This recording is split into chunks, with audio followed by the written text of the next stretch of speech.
बंदगान ज़िक्र का वारिसान ज़िक्र की बारगाह में पेश होना कबूल मंजूर फरमाए। मेरा अल्लाह इस इबादत पे, शब जुमा इस सआदत पे बेहतर से बेहतर अजर अता फरमाए। जिन मरहूमीन को आप जहनों में याद किए हुए हैं, जिन मरहूमीन और मरहूमात को ताल्लुक़ आपके साथ है, हमारे खानवादा के साथ है, बिलखसूस सैयदा अनीस फ़ातिमा और सैयदा हसन नसरुल्लाह, मेरे मालिक इन तमाम मरहूमीन और मरहूमात को बरोज़ क़यामत शफ़ाअत आले मोहम्मद अलैहिस्सलाम नसीब फरमा। हमारा ख़ात्मा बिलखैर बिलअक़ीदा और बिलईमान फरमा। मेरा मौला हमें आखिरी सांस तक मारिफत आले मोहम्मद अता फरमा, विलायत मासूमीन अता फरमा, हमारे वारिस के ज़हूर में ताजील फरमा। हमें इमाम ज़माना की मारिफत, मौला का इंतज़ार और दीदार नसीब फरमा। दुआओं की कबूलियत के लिए मिल के मुमकिन हद तक बुलंद सलवात तलावत फरमा।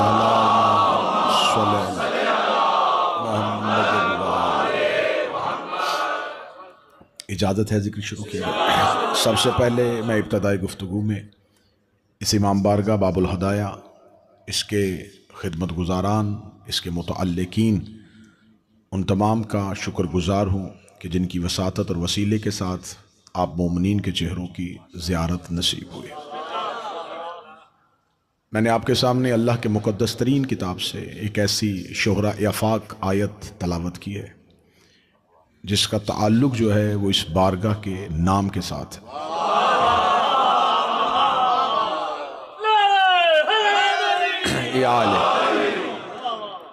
क्योंकि बाबुल हदाया होता ही अहले बैत का दरवाज़ा है। खुदा फरमाता है वजअलनाहुम आइमतन यहदून बिअम्रिना, मैं खुदा वो हूँ जो तुम्हारे लिए बनाता हूँ इमाम। और किस लिए बनाता हूँ? यहदून बिअम्रिना, ताकि वो मेरे हुक्म से तुम्हें हिदायत कर सके। वअवहैना इलैहिम, फिर मैं उनकी तरफ वही करता हूँ। इकामत सलात व ईता ज़कात, वो एक ख़ास सलात अदा करते हैं, वो एक ख़ास ज़कात अदा करते हैं। वकानु लना आबिदीन, क्योंकि वो मेरे बड़े पुराने इबादत गुजार हैं।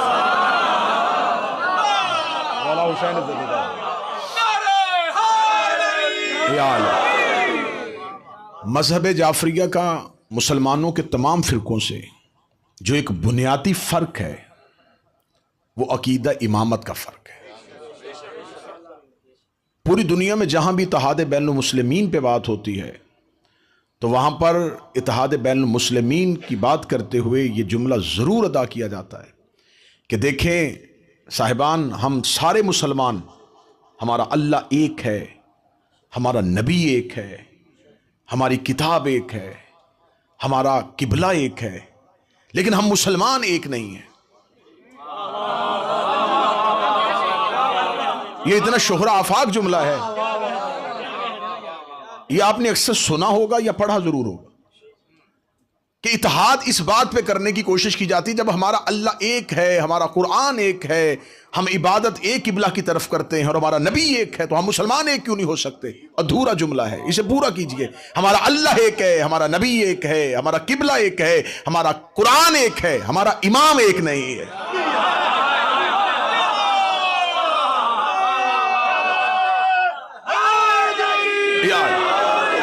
झगड़ा अल्लाह की वहदानियत पे नहीं है, झगड़ा रसूल की रिसालत पे नहीं है, झगड़ा कुरान की सदाकत पे नहीं है, झगड़ा काबा की इबादत पे नहीं है। इख्तलाफ है इमाम की इमामत पर।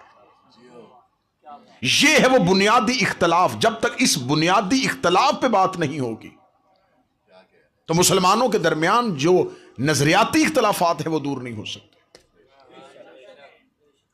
आज अगर कोई हिंदू हमसे आके कहे कि आप हमें बताएं कि आप वजू के बाद मसा क्यों करते हैं, तो हम फौरन उससे कहेंगे कि भाई ये जुज़्व है हमारी इबादत का, तो हमसे मसे पे बहस क्यों कर रहे हो?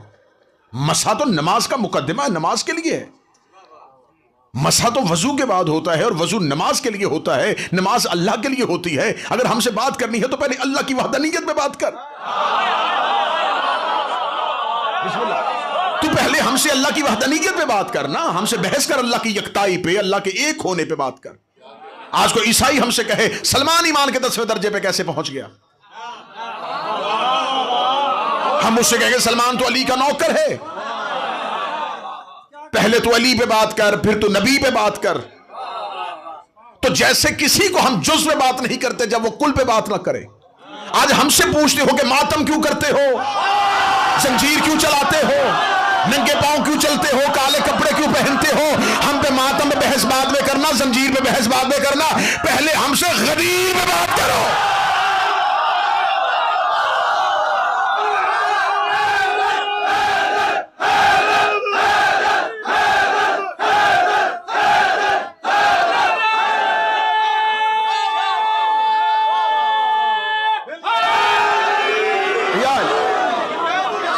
जब भी आपसे कोई सवाल करे, बिस्मिल्लाह, मौला हुसैन आपको सुनिए।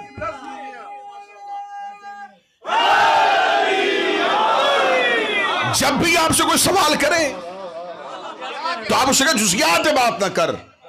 हम साबित करेंगे मातम, हम साबित करेंगे जंजीर, हम साबित करेंगे काले कपड़े पहना, हम साबित करेंगे जुलझना निकालना, हम साबित करेंगे अलम को चूमना। लेकिन ये सारे जुज़ियात हैं। हमारे साथ कुल पे बात करो, पहले गदीर पे बात करो, फदक पे बात करो।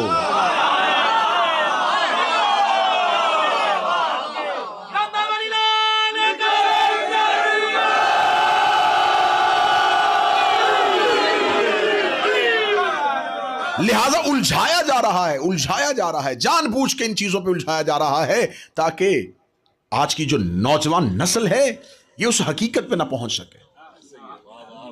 हमसे बात करो अकीदा इमामत पर, जहां से इख्तलाफ शुरू हुआ है। इख्तलाफ नबी तक नहीं हुआ, इख्तलाफ रसूल के बाद शुरू हुआ है। उम्मत अगर धड़ों में तकसीम हुई है तो नबी के जाने के बाद हुई है। तो आइए हम इमामत पे बात करते हैं। आप हमसे पूछें, हम अपने अकीदे पे आपको दलाइल देने के लिए तैयार हैं। बुरहान दलाइल अंबार लगाएंगे कि हमने 12 इमाम माने हैं, बनाए नहीं हैं। क्योंकि खुदा कह रहा है वजअलनाहुम आइमतन, मैं खुदा कहता है इमाम बनाता हूं। मैं बड़ी सलीस गुफ्तगू करूंगा, आसान गुफ्तगू करूंगा, और यह बात ज़हन में रखिएगा। अल्लाह जब किसी फेल का फाइल हो जाए तो कोई भी उसका फाइल और नहीं हो सकता। मसलन हर फेल के कई फाइल होते हैं। दीवार बनी है, यह फेल है, इसके कई फाइल होंगे। यह मिंबर का बनना, यह फेल था, इसके कई फाइल होंगे। इस मिंबर पे आके मैं मजलिस पढ़ रहा हूं, मौलाना भी मजलिस पढ़ेंगे, कोई और खतीब आएंगे, कोई और उलमा किराम में से आएंगे, वो भी मजलिस पढ़ेंगे। किसी फेल के कई फाइल हो सकते हैं, लेकिन जिस फेल का अल्लाह फाइल हो जाए, अब कोई गैर उसका फाइल नहीं हो सकता।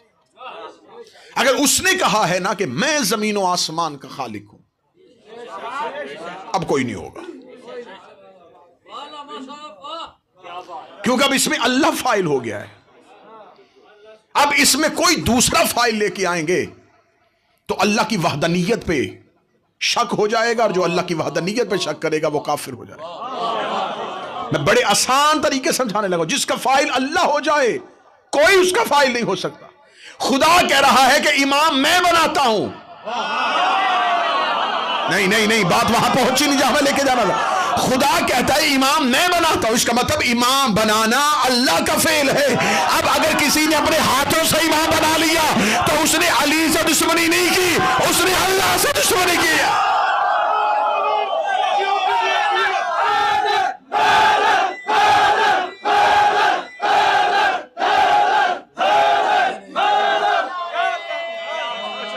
बिस्मिल्लाह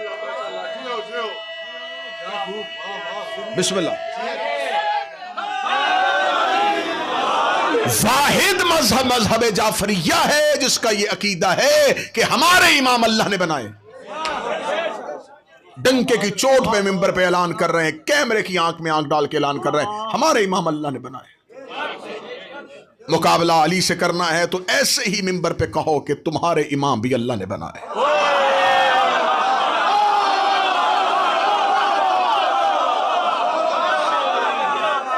हम कह रहे हैं कि हमारे आइमा अल्लाह ने बनाया। जैसे उम्मत अपनी मर्जी से नबी नहीं बना सकती, नबी बनाना अल्लाह का काम है। नबी के जाने के बाद जब आखिरी रसूल दुनिया से गए थे, हमारे आखिरी नबी के जाने के बाद नबुव्वत का दरवाजा बंद हुआ था, हिदायत का नहीं। अगर आखिरी नबी के जाने के बाद हिदायत का दरवाजा बंद हो जाता तो फिर नबी के बाद जितनी उम्मत क़यामत तक के लिए पैदा होती, वो क़यामत वाले दिन अल्लाह से कह देती, हमारा क्या कसूर है, तूने गुमराह करने वाला तो रखा।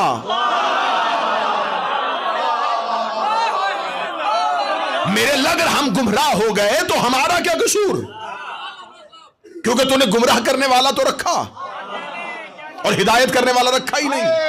ये हो ही नहीं सकता, ये उसके अदल के खिलाफ है कि वो गुमराह करने वाला तो रखे और हिदायत करने वाला ना रखे। इसका मतलब है कि गुमराह कौन करता है? शैतान करता है। कहां है? कहते नजर नहीं आता, डूब के मर जा। कोई छुप के गुमराह कर सकता है, कोई ना नजर आके हिदायत क्यों नहीं कर सकता?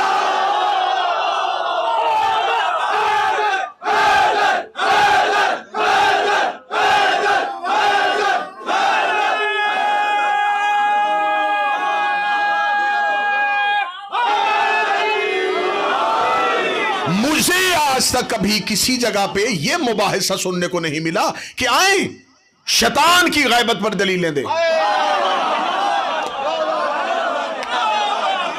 हमसे इमाम की गैबत पर दलील मांगने वाले,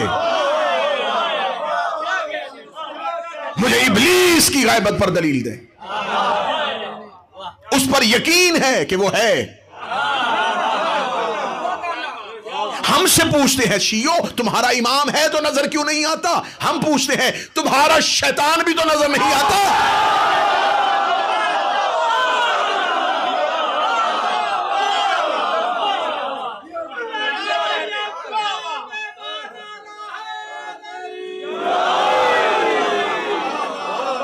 हम पूछते हैं कि अगर हमारे इमाम की गैबत पर दलील मांगते हो तो तुम्हें बताओ शैतान नजर क्यों नहीं आता? हमसे कहते हैं ये शियों की बनाए हुए ढकोसले, वरना एक इमाम हर जगह पे कैसे पहुंच सकता है?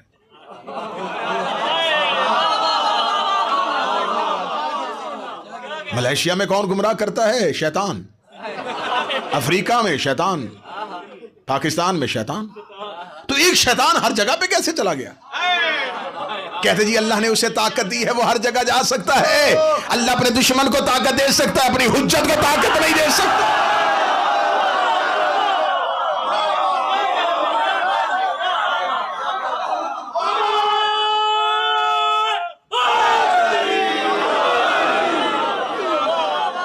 तो नबी के जाने के बाद नबुव्वत का दरवाजा बंद हुआ है, हिदायत का नहीं। अगर हादी नहीं होगा तो हिदायत कौन करेगा? क्योंकि गुमराह करने वाला तो है, तो हिदायत करने वाला क्यों नहीं है? इसका मतलब है कि नबी के जाने के बाद अब उम्मत मोहताजे हिदायत है। अब अगर वो मोहताजे हिदायत है तो नबी के बाद अब कौन हादी है जो उम्मत की हिदायत करे? यह है आज की मजलिस का पहला सवाल। जो नजरिया इमामत के कायल नहीं है वो बताएं कि नबी के बाद हिदायत कौन करता है? अगर खलीफा हिदायत करता है वो तो खुद मोहताज हिदायत है।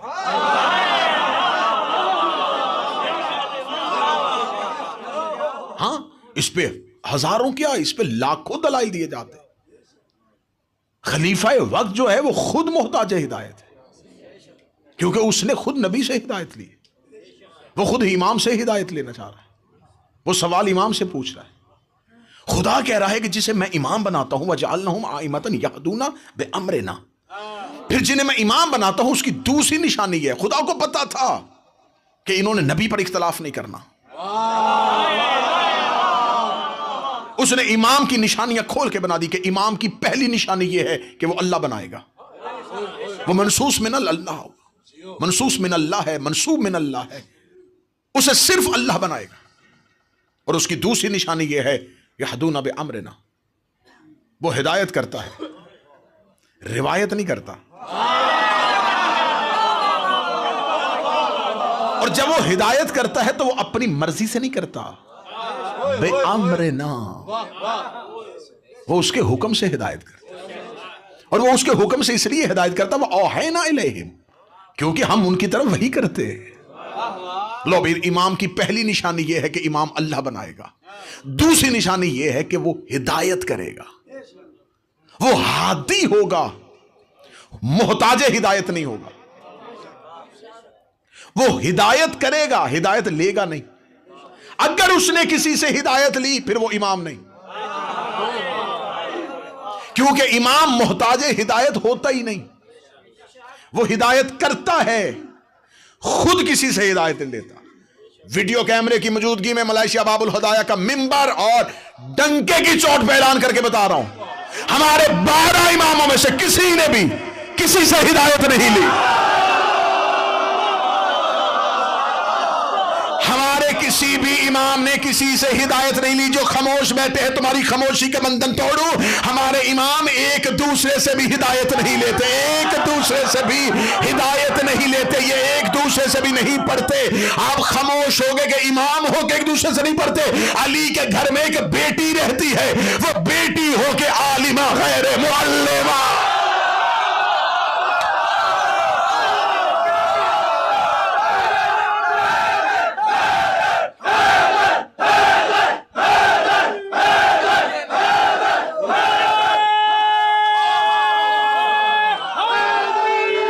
यही पे हाथ रखना, मातमी वो मनसब इमामत पे नहीं है, लेकिन मनसब इमामत पे ना होने के बावजूद वो आलिमा गैर मुअल्लिमा है।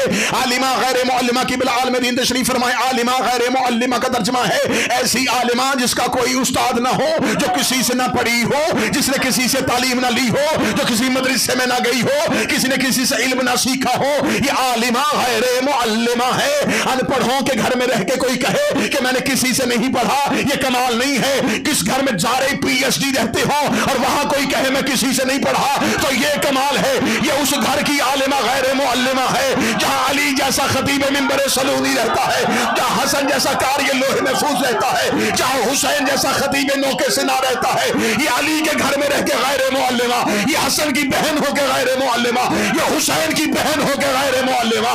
जो इतने आलिमों के दरमियान रह के गैर मुअल्लिमा हो, इमाम उसे कहते हैं जिसकी बेटी भी किसी से न पढ़े वो इमाम नहीं होता, जो खुद बेटियों से पढ़ा।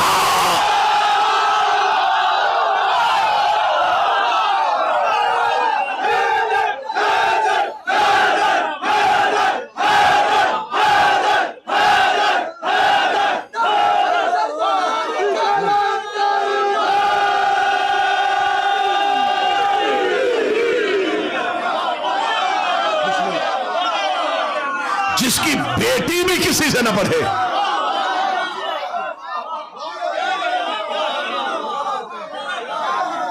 आलिमा गैर मुअल्लिमा। मलेशिया मुझे एक बंदा चाहिए जो मेरे अकीदे के साथ मेरे आलिमा गैर मुअल्लिमा का। आलिमा गैर मुअल्लिमा का आसान तर्जुमा है अल्लाह की शागिर्दा।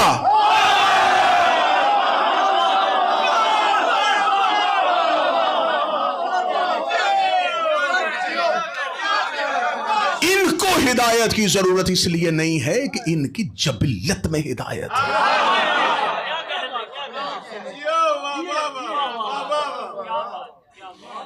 मछली का बच्चा दुनिया में आते ही जो तैरता है वो तैरना सीखता नहीं, उसकी फितरत में तैरना है। इनकी फितरत में हिदायत है। और इमाम होता ही वो है जिसे गुमराही का खौफ ना हो।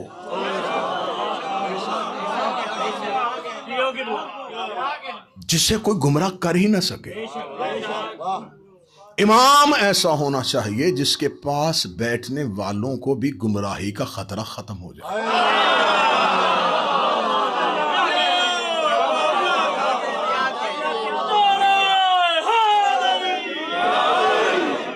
अच्छा, शैतान जब गुमराह करता है तो वो मुजस्सम तौर पे, वजूदी तौर पे आके गुमराह नहीं करता। ये तो तयशुदा है ना, इसमें तो कोई बहस ही नहीं है कि जब वो आता है तो वो जिस्मानी तौर पर, फिजिकली तौर पर किसी के सामने आके खड़ा होके उसे बातें सुना के गुमराह नहीं करेगा। अगर उसने किसी को नमाज से रोका है तो वजूदी तौर पर आके उसने उसके आगे से मुसल्ला नहीं उठाया, उसे बाजू पकड़ के नहीं रोका। उसकी रसाई कहां तक हुई, वो पहुंचता कैसे है? अब जब हमने इसके बारे में कुरान से पूछा तो कुरान कहता है वो इंसान के नफूस तक रसाई रखता है, इंसान के नफ्स तक उसकी रसाई है। क्योंकि इंसान 3 चीजों के मुरक्कब का नाम है, एक उसका बदन, एक उसकी रूह।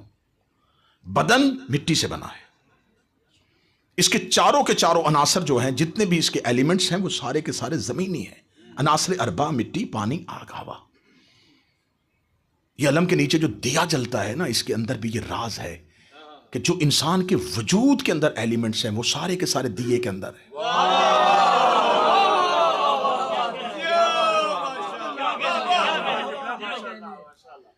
चार अनासर से मिलकर बना हुआ वजूद ये बदन है, और इसके अंदर जो रूह है वो नूर से है, वो लाइट है, वो नजर नहीं आएगी, वो मेटाफिजिकल है, वो नजर नहीं आती, नजर बदन आता है, ये फिजिकल। इसके अंदर एक रूह है जो नजर नहीं आती, उसका ताल्लुक जो है वो आलम नूर से,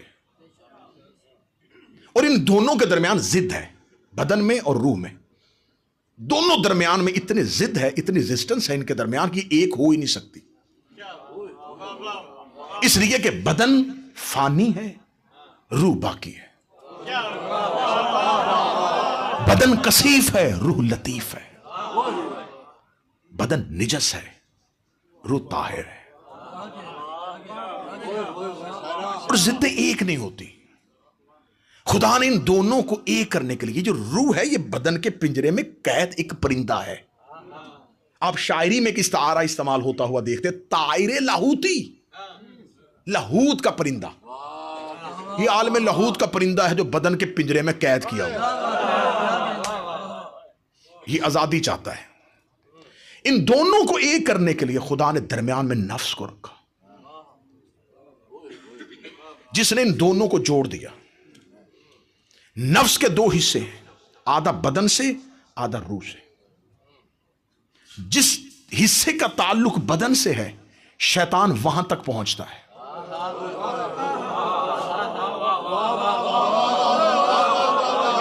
मैं गुमराही नहीं समझाऊंगा तो मुझे हिदायत समझाने में दिक्कत हो जाए। ये कहां पहुंचता है? ये वजूद को झंझोड़ता है, सोए हुए बंदे के ऊपर हाथ रख देता है। कैसे ये हिदायत से रोकता है? ये गुमराह कैसे करता है? वजूद में आके नहीं, रूह तक भी इसकी रसाई नहीं, क्योंकि रूह नूर है, नूर तक भी इसकी रसाई नहीं है। ये क्या करता है? ये नफ्स के अंदर जाता है। जब इंसान इबादत करता है तो एक शय इबादत नहीं करती, 3 चीजें मिलकर इबादत करती हैं।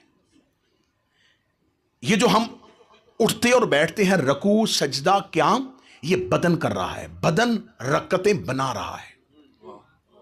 उसके अंदर जो जिसकी इबादत कर रहा है वो कौन है, उसकी सिफात क्या है, इन सारी चीजों की मारिफत रूह देती है। रूह लाइट देती है, बदन प्रैक्टिकल उस पर इंप्लीमेंट करता है। जब तक रूह में मारिफत नहीं होती, बदन की इबादत का फायदा नहीं होता। इसलिए वाहिद मजहब में इस्लाम का फिरका मजहब जाफरिया है। यहां इबादत से ज्यादा मारिफत की शर्त है। यहां हमारे मासूमीन की तालीम करदा दुआओं में बार बार सबसे जो मुजर्रब तरीन दुआ है वो दुआए मारिफत है। ऐ मेरे अल्लाह, मुझे मेरी मारिफत अता कर। हमारा सफर मारिफत से शुरू होकर इबादत तक जाता है। पहले ये अवेयरनेस पैदा करो कि जिसको झुक रहे हो वो कौन है। इसलिए मैं पूरी दुनिया में एक जुमला कहता फिर रहा हूं, और मैं आज मलेशिया में कहने लगा, खोखले बदन मस्जिदों में लाने से बेहतर है कि रूहों को मारिफत दो।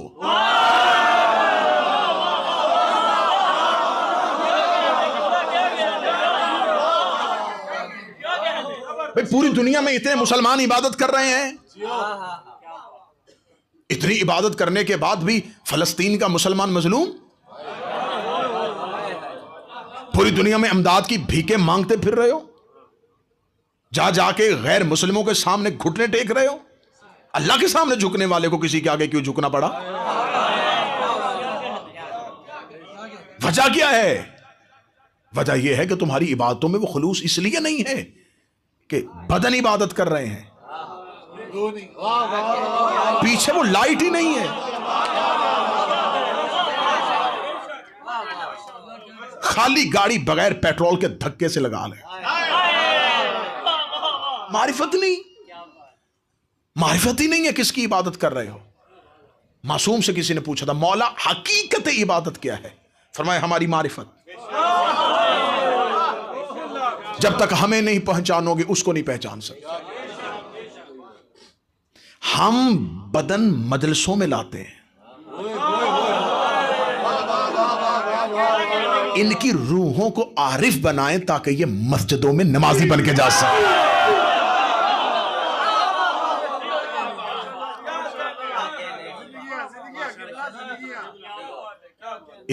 इबादत का मुकल्लिफ बदन नहीं है। बदन तरकीबात इबादत करता है, एक्ट करता है बदन। बदन को क्या पता, हाथ को क्या पता कि क्यों उठ रहा है, घुटने को क्यों पता कि जमीन पे क्यों लग रहा है, पेशानी को क्या पता कि मैं जमीन पे क्यों जा रही हूं, इनको नहीं पता। ये सारे अज़ा हरकत तब करेंगे जब रूह मारिफत देगी। फिर पेशानी जमीन पे लगने से पहले दिल जमीन पे उतर जाता है।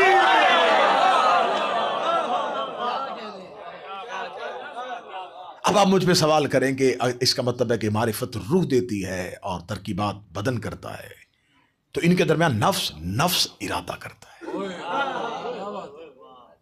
नफ्स का काम है इरादा। बुराई का इरादा भी नफ्स से चलता है, अच्छाई का इरादा भी नफ्स से चलता है। नफ्स इरादा करता है, रूह मारिफत देती है और बदन झुकता है। शैतान मुसल्ले नहीं चुराता, रूह कैद नहीं करता, इरादे बदलता है। मैं बड़ी आसान गुफ्तगू मिसालें दे दे के वाजे करूंगा कि आपको मजलिस सुने ना नजर आए। आंख खुली, इरादा करके सोए थे कि सुबह फजर पढ़नी है, मुकम्मल इरादा है मैं सुबह से पढ़ूंगा। ये जितने भी इरादे होते हैं ना, ये इरादों तक ही रहते हैं। बस अब हमने सोच लिया, बस अब हमने चीनी छोड़ देनी है, चावल छोड़ दूंगा, भाई सिगरेट छोड़ देने, इरादा कर लिया। ये सारे इरादे हैं। शैतान उन इरादों पे आके बैठ जाता है। आंख खुली, साइड टेबल से फोन उठाया, देखा, फौरन इरादा बदला, अभी 10 मिनट और है। ये है उसकी रसाई। मैं तुम्हें गुमराही समझा रहा हूं ताकि हिदायत समझ में आए। ये है उसकी रसाई कि वो इरादे तक पहुंचा, उसने इरादा तब्दील कर दिया। आज छोड़ दे, बस आज लेट सोया था, बस सुबह चले जाना। घर से निकले मजलिस के लिए, अरे कहाँ इतनी ट्रैफिक होगी, वहां फंस जाएंगे, वापसी पे आते चले अगली शबे जुमा चले जाएंगे। इरादा बदला। दिल बड़ा चाह रहा है हल्के में जाने को, लेकिन बस कमीज के बटन ही नहीं खुल रहे।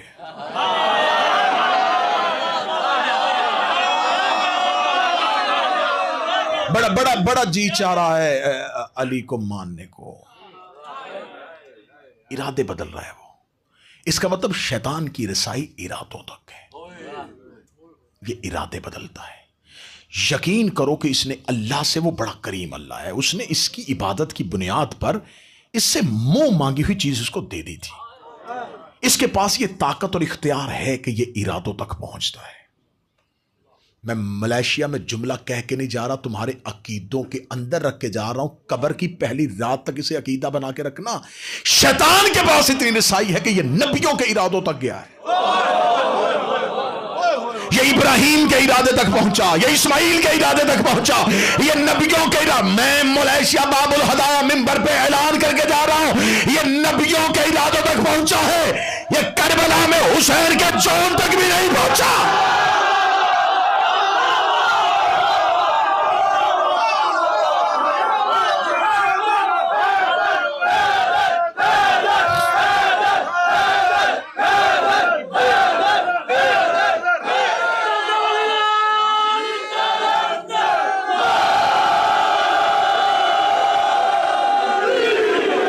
ये करबला में हुसैन के हबीब तक भी नहीं पहुंचा, ये ज़ुहैर तक नहीं पहुंचा। इरादा तब तक इरादा रहता है जब तक वजूद ना मिले। जब वजूद में आ जाए तो फिर इरादा इख्तियार बन जाता है। मैं फलसफे की बहस है जो आसान करके दे रहा हूं। आपने घर से निकलते इरादा किया कि आप मजलिस में जाएंगे, घर से निकले इरादा था, अब आके बैठ गए, अब ये इरादा नहीं, क्योंकि अब इरादे को वजूद मिल गया है। अब ये इख्तियार है आपके पास, क्योंकि आप आके बैठ चुके हैं। अभी भी आपके जहन में बहुत से इरादे चल रहे होंगे, मजलिस तमाम होगी, मैं ये करूंगा, लेकिन वो इरादे हैं, इख्तियार नहीं। इरादा इख्तियार तब बनता है जब वजूद में आ जाए। लफ्ज सीने में रखना, करबला में हबीब हुसैन के इरादे का नाम नहीं, हुसैन के इख्तियार का नाम।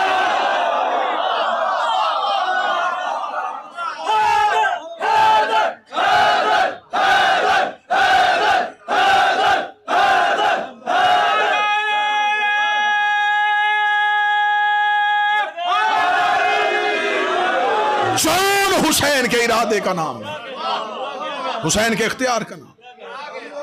हुसैन अलैहिस्सलाम ने कहा अगर मैं यहीं पर ही इनके इरादों को अपने इख्तियार में बदलता रहा, लोग कहेंगे हुसैन के पास जाते थे तो इख्तियार बनता था। हुसैन की रसाई सिर्फ अपने खेमे तक थी। हुसैन ने सामने दुश्मन के लश्कर में नजर डाली, हुसैन ने एक उधर से बुलाया, शैतान के पंजे से छुड़ाया है हुसैन ने हुर को।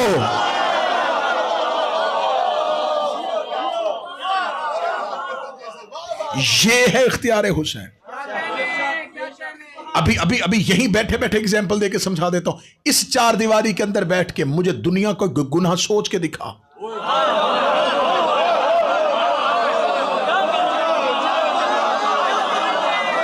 अब तुम हुसैन के इख्तियार में हो।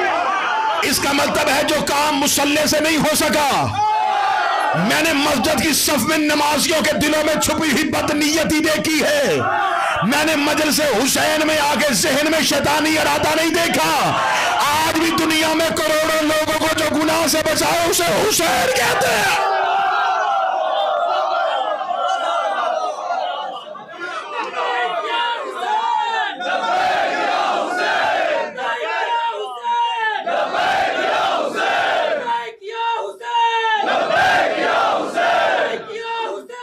लब्बैक या हुसैन,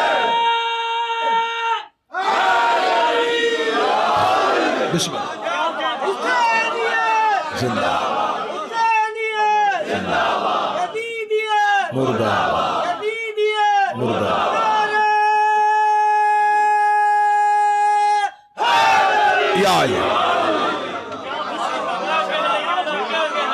इबादत बदन रकते बनाएगा, रूह मारिफत देगी, नफ्स इरादा करेगा। शैतान इरादे बदलता है। मजहबे जाफरिया में ये बड़ी बड़ी बहस होती है ना। मैं कोशिश करता हूं कि जो ट्रिकी क्वेश्चन होते हैं ना उनके ट्रिकी आंसर दिया जाए, ज्यादा उलझने की कोशिश, क्योंकि सोशल मीडिया पे सवालात की बौछार है। मेरा मजहब हर जगह पे मोर्चाबंदी करे, दुश्मन कहीं से भी अपनी साजिश में कामयाब ना हो। जी फलां ने बैत कर ली थी, फला इमाम ने बैत कर ली थी, उसने बैत कर ली थी, इसने बैत कर ली। छोड़ो इन वाकयात को, हमसे वाकयात पे बात ना करो, हमसे मजहब के असूल पे बात करो। मैं भी समझाता हूं, ये वाकयात है ना, इसमें बहस हो सकती है।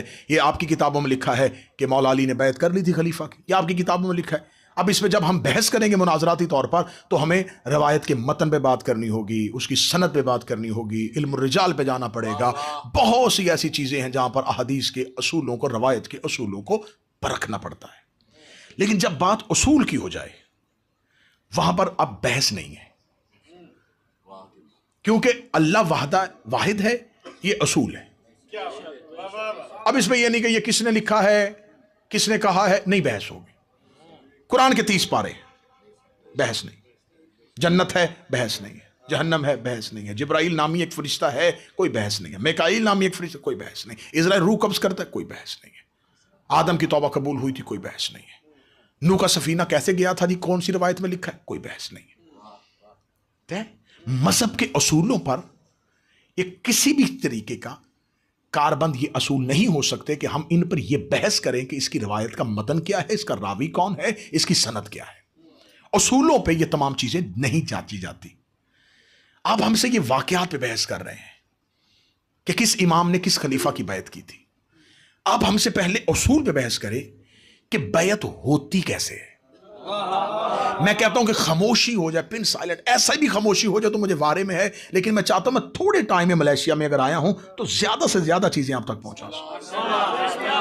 आप हमसे असूल पे बात करें, हम वाकयात पे नहीं बात करेंगे। हम नहीं वाकयात पे बात करेंगे। ये आपकी किताबों में लिखा होगा, हम नहीं मानेंगे। जो हमारी किताबों में लिखा है वो आप नहीं मानेंगे। कब तक ये लड़ाई चलेगी? अब हमारी किताब कह के झुटला देंगे कि हम आपका रावी नहीं मानते, हम आपकी किताब झुटला देंगे हम आपका रावी नहीं मानते। भाई असूलों पे आ जाओ ना, कुछ चीजें तय है ना। आप भी तय करते हैं कि असूल पे कोई बहस नहीं होगी, तो आए असूल पे बात करें। आप अपनी किताबें उठा के ले और आप अपनी बैत के कवानीन बताएं। बैत होती क्या है? ये लफ्ज़ बैत है क्या?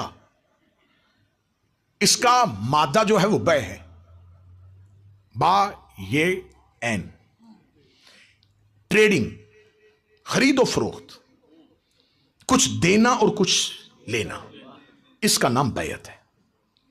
ये बै से निकला है, खरीदो फरोख्त से निकला है, ये एक ट्रेड है। ये एक बंदे की नहीं हो सकती। एक अकेला बंदा बैत नहीं कर सकता जब तक कोई बैत लेने वाला ना हो, क्योंकि ये वजन है मुबाया का, बाबे मुफाइला के वजन पर है। किबला तशरीफ फरमाए। जैसे मुशाइरा, मुनाजिरा, मुबाइला, मुकातिला, मुकालिमा, मुकाबिला, ये उसका वजन है। मुकालिमा दो लोगों में कलाम, एक नहीं करेगा। मुबाहिला एक बंदे का नहीं होगा, मुनाजिरा एक का नहीं होगा, मुकातिला एक का नहीं होगा, मुबाहिला, मुकाबिला, ये तमाम ये वजन तकाजा करता है कि यहां दो की शर्त जरूरी है। बैत बाबे मुबाया है, मुफाला के वजन पे है, मुबाया का इस दो लोगों की, एक वो जो बैत कर रहा हो, एक वो जिसकी बैत हो रही हो। अब ये जो खरीदो फरोख्त है, ये दो लोगों के दरमियान एक एग्रीमेंट जो होता है उसे बैत कहते हैं। ये क्या चीज बेची जा रही है और क्या खरीदी जा रही है, ये क्या है? क्या खरीदना और क्या बेचना है, ये क्या है? ये तमाम मजहबे इस्लाम के चार दीवारी के अंदर रहने वाले तमाम फिरकों ने ये असूल तय किया है कि बैत में एक शख्स खरीदता है और एक बेचता है। इसमें अहले सुन्नत, अहले हदीस, देवबंदी, हनफी, बरेलवी तमाम के यहां उनके जितने मुनाबे हैं उनके यहां यह तयशुदा कवानीन में से है कि जो बैत करता है वो तीन चीजें बेचता है, और जिससे बैत लेता है, जो बैत ले रहा होता है, वो एक चीज बेचता है। इधर से बेची जा रही है, उधर से खरीदी जा रही है, और ये क्या खरीदो फरोख्त है? वो तीन चीजें देता है, नफ्स, औलाद, मिल्कियत।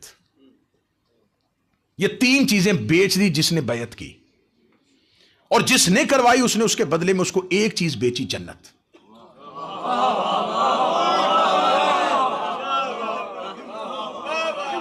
बैत इस्लाम में है, मजहब इस्लाम के अलावा बैत है ही नहीं। बैत मजहब इस्लाम के अलावा कहीं नहीं है। रसूल ने बैत ली, बैत रिजवान हुई है, बैत उला हुई है, बैत उकबा हुई है। मुख्तलिफ किस्म के रसूल के वाकयात हैं जिसमें बैत हुई है। नबी बैत लेते थे, अंबिया बैत लेते थे। किस चीज की बैत लेते थे? सामने वाला बंदा आए और तीन चीजें बेच दे नबी के हाथ पर, अपना नफ्स, अपना इरादा। अब मैं कुछ भी करूंगा, उस इरादे के पीछे आप होंगे। मेरी औलाद मेरी है, लेकिन जब दीन को जरूरत पड़ेगी तो मैं कुर्बान कर दूंगा। ये जमीन पे मेरी जितनी मलकियत, जितनी मेरी प्रॉपर्टी है, ये दिखने में मेरी है, लेकिन हकीकत में ये उसकी है। जब भी इस्लाम की राह में वो कहेगा, मैं लौटा दूंगा। ये अगर सहाबा इकराम ने अपने घर दिए हैं तो बैत की हुई थी, उस एग्रीमेंट का तकाजा था कि आपने एग्रीमेंट किया है, आपने जन्नत ली है, तो आप दें आप घर। तो इसका मतलब है ये एक एग्रीमेंट है, जो बैत करता है उसका और जो बैत लेता है उसके दरमियान। कौन सी चीजें? नफ्स, औलाद, मिल्कियत, नफ्स, औलाद, मिल्कियत। और जो बैत ले रहा होता है वो क्या देता है? जन्नत। मैंने कहा था कि असूल पे बात करेंगे तो ऐसे छाननी लगेगी कि हर चीज निकल के निथर जाएगी और पीछे से सब कीड़े मकोड़े वैसे के वैसे दफन हो जाएंगे। आप हमसे बैत करते कि इसने इसकी बैत की थी। भाई बैत करवा ही वो सकता है जो जन्नत दे सकता हो।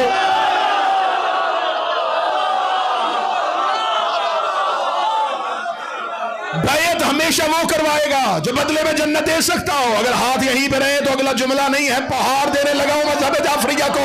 और जो बैत करता है वो बदले में पहली चीज क्या देता है? नफ्स देता है। तुमने अपनी किताबें भर दी हैं, बड़ी गलती की है तुमने। किताबें काली करने में इतना वक्त लगा दिया तुमने, उसके छापने में इतना वक्त लगा दिया तुमने, उसके छपवाने में इतना वक्त लगा दिया तुमने, तकसीम करने में। इस नौकर ने एक दलील के साथ तुम्हारी लाइब्रेरी खाकस्तर हो जाएगी, क्योंकि जो बैत करता है वो बदले में नफ्स देता है। अगर तुमने किताबों में लिखा अली ने किसी की बैत कर ली थी, तो जिसने अली से बैत मांगी उसने अली से क्या लिया?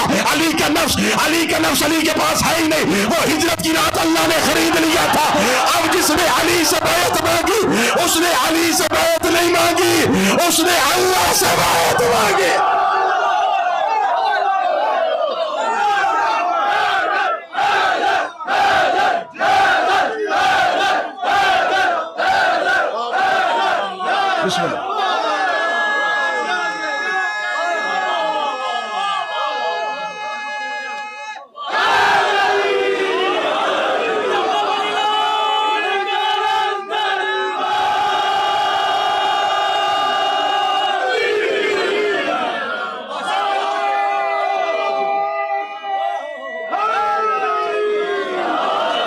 जिसने अली से बैत मांगी उसने अली से नहीं मांगी।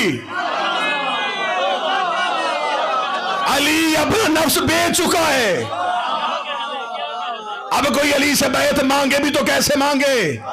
खरीदना नफ्स था, वो अली ने पहले बेच दिया। एग्रीमेंट अल्लाह ने कुरान में लिखवा दिया।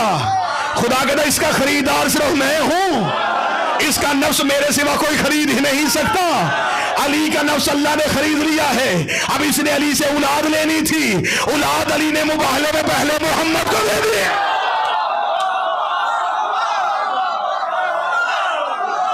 उठाओ अपने मजहब की बोसीदा लाश।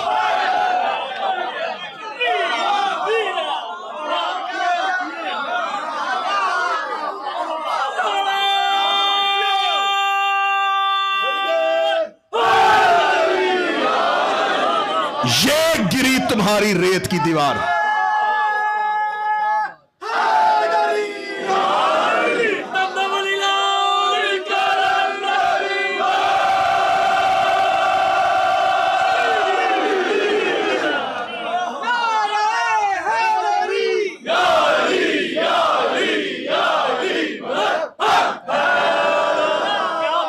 कैसे बैत हो सकती है? नफ्स खरीदा नहीं जा सकता, वो अल्लाह के पास है। औलाद ली नहीं जा सकती, वो मोहम्मद के पास है। अब पीछे बच गई मलकियत। अली की मलकियत में पहले ही जन्नत है। अब अली की मलकियत में अल्लाह ने सूरह तहार में बता दिया है, ये मलकियत है अली और अली के बेटों की। अब जिस चीज के लिए बैत होनी थी वो तो पहले ही अली के पास है। अब मुझे बताओ बैत इधर से जा रही है या उधर से नहीं जा रही?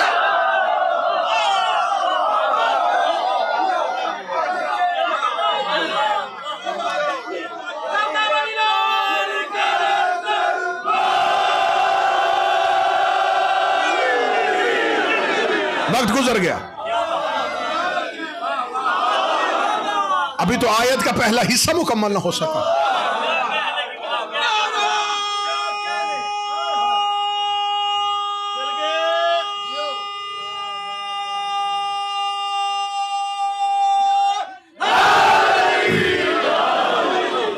वक्त तमाम हुआ, वक्त तमाम हुआ। चले अब इस ऐसे कर लेते हैं, दो हिस्सों में मजलिस तमाम कर लेते हैं। आज गुमराही ही समझा देते हैं और फिर आने वाला गुज़िश्ता परसों है।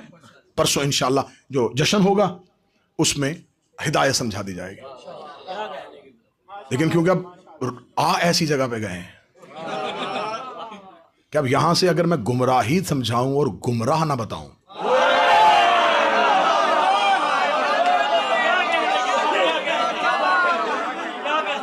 तो फिर आपका और मेरा बाबुल हदाया में आने का फायदा है। क्या हम हिदायत के दरवाजे पे आए और हमें गुमराहों के नामों का पता न चला? परेशान ना हो, ये हदाया है और मैं कनाया इस्तेमाल करूंगा। इशारों की जुबान समझने वाली मखलूक अल्लाह ने आपसे बेहतर बनाई ही कोई नहीं। जैसा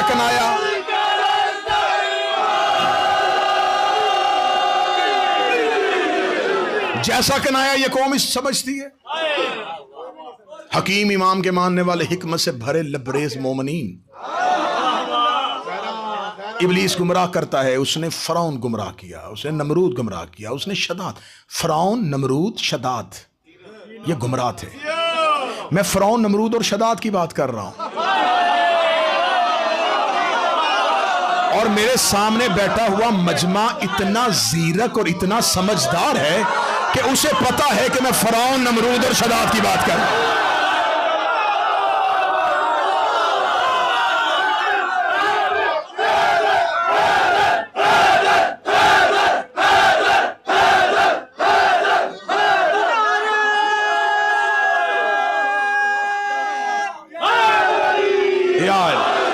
मौला आपको सेहत दे। गुमराह करता है।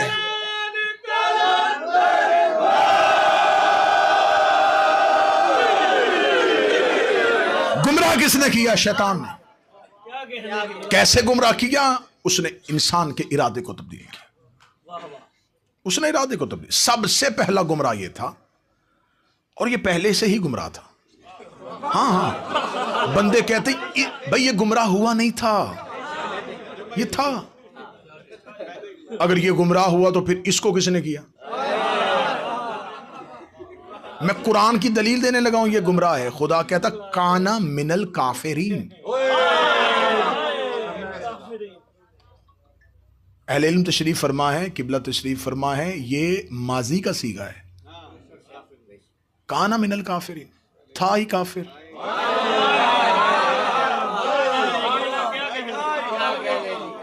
काना इज नहीं, वाज, था ही काफिर। काफिरीन में से था और मासूमीन में बैठा था।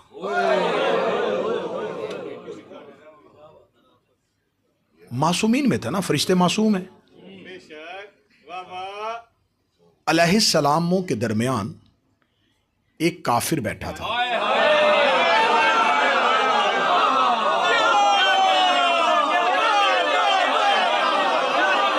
किसी अलैहिस्सलाम के बैठने से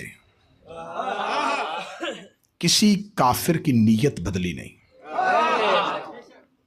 वो काफिरीन में से था और अलैहिस्सलामों में बैठा हुआ था।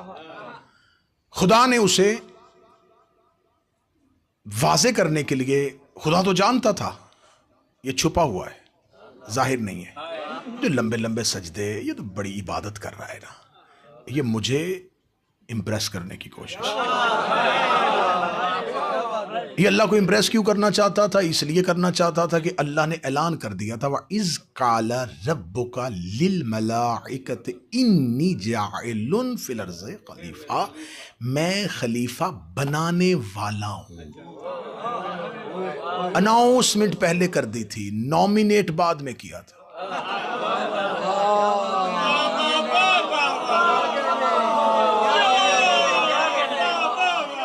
नाम नहीं लिया, नाम अल्लाह ने छुपा के रखा। खुदा ने कहा मैं एक बनाने वाला हूं खलीफा। इसके जहन में आया कि अगर ये खलीफा बनाएगा तो मेरिट क्या होगा? मेरिट होगा इबादत। इबादत इसका मेरिट है ना, कि इसको ज्यादा कौन सजदे करता है। और ये जाती मेरा एनालिसिस नहीं है, ये मासूम का फरमान है। पांचवें इमाम से किसी ने पूछा था कि मौला अल्लाहुम्मा सल्ली अला मुहम्मद, कि मौला शैतान ने इतनी इबादत की है तो खुदा क्या उसके किसी सजदे का उसे कोई अजर देगा पर उसे क़यामत? जवाब बताएगा। मुझे इमाम के जवाब के लिए किताब के हवाले की जरूरत नहीं होती, जवाब इमाम ही बता देता है कि ये लफ्ज़ सिवाय इमाम के कोई कह ही नहीं सकता। उसने कहा कि मौला क्या अल्लाह उसके किसी सजदे का अजर देगा? मासूम ने फरमाया कि अल्लाह उसको किसी सजदे का अजर इसलिए नहीं देगा, उस बदबख्त ने इबादत अल्लाह को माबूद समझ के नहीं, खिलाफत के लालच में की थी। जहां हदफ बदल जाए, जहां टारगेट तब्दील हो जाए, जहां हदफ बदल जाए, इसका हदफ अल्लाह की अबदियत नहीं था, एक लालच था। ये उस टारगेट को अचीव करने के लिए लंबे लंबे सजदे कर रहा था। खुदा जानता था कि इसके अंदर छुपी हुई है खिलाफत की लालच, क्योंकि उसने अनाउंस कर दिया था मैं बनाने वाला हूं। उसने कहा ये मुझे बना देगा, मैं इतनी इबादत करूंगा, इतनी इबादत करूंगा, मैं पिछली सफ़ों से दरमियान में से अगली सफ़ों में चला जाऊंगा और मैं इतना करीब हो जाऊंगा कि इलेक्शन वन साइडेड हो जाएगा। जब मैं अपने नॉमिनेशन पेपर जमा करवाऊंगा तो मेरे मुकाबले में कोई फरिश्ता नॉमिनेशन पेपर ही जमा नहीं करवाएगा। वो कहेंगे इससे ज्यादा मुकर्रब हो ही कोई नहीं सकता, तो अब इसके अलावा हम इसके मुकाबले में कैसे खड़े। लेकिन उसे ये खबर नहीं थी कि अल्लाह जब ये हिदायत का पहला हादी बनाने लगा है तो उसका असूल है वो इलेक्शन नहीं करवाता, वो सिलेक्शन करता है।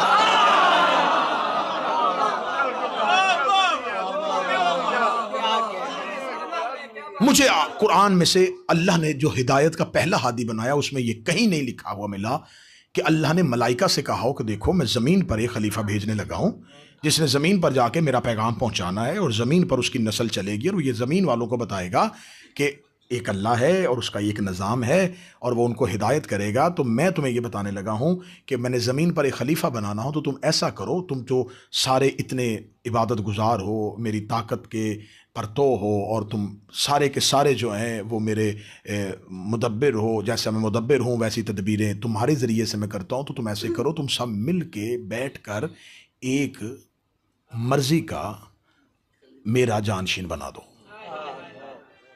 जबकि वो सामने बैठे हुओं को अगर अल्लाह इख्तियार देता तो आज हम ये ना कहते कि गुनहगारों ने अल्लाह का हादी बनाया।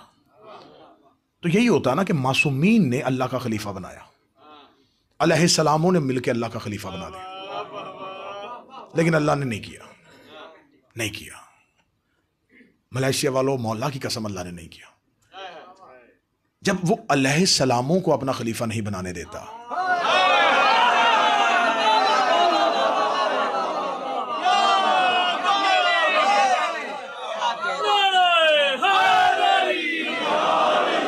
वो अपने जानशीन के मामले में इतना सख्त है, उसने अलैहिस्सलामों को भी ये हक नहीं दिया। उसने कहा कोई राइट नहीं है तुम्हें, अलैहिस्सलाम हो हद में रहो, खलीफा मेरा मैं बनाऊंगा, और बनाऊंगा भी उसको जिसने अभी तक मुझे एक भी सजदा नहीं किया। मैं मेरिट ही तब्दील कर दूंगा, मैं मेरिट इबादत नहीं बनाऊंगा, मैं मेरिट मारिफत बनाऊंगा।